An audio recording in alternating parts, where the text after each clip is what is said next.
Problem number 49। हम cloning और human cloning से रिलेटेड एथिकल इश्यूज पहले पढ़ चुके हैं। So let's talk about the problem 49 which is should there be a legal ban on human cloning or not.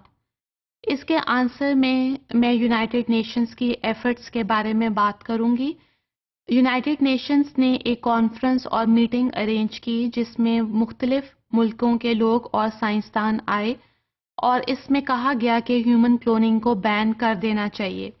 84 Nations जिसमें United states of America भी involve था, उन्होंने ह्यूमन क्लोनिंग को बैन किया। Not all types of human cloning but few types of human cloning are banned by these 84 nations. According to United Nations, human cloning is something incompatible with human dignity. It is something immoral or unethical. By human cloning, we can't give proper protection to the human life.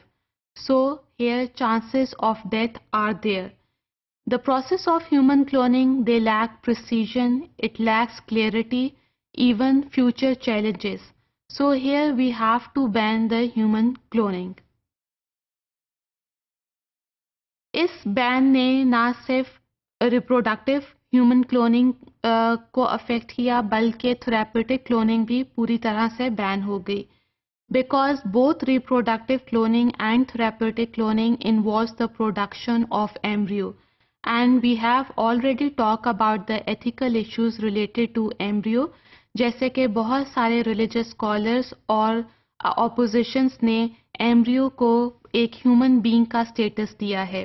So both reproductive cloning and therapeutic cloning involves the production of embryo, जिसमें destruction of embryo possible हो सकते हैं।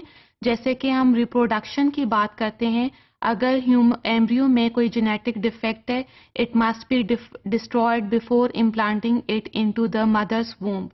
सो here the destruction अकर।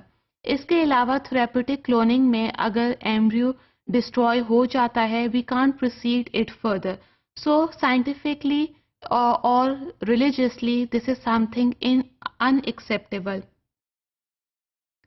जबकि UK, France, Norway, China और South Korea ने इस ban के against कहा कि हम रिप्रोडक्टिव ह्यूमन क्लोनिंग को तो बैन कर सकते हैं, but we can't ban the therapeutic cloning because therapeutic cloning is actually plays a major role in the advancement of biotechnology field.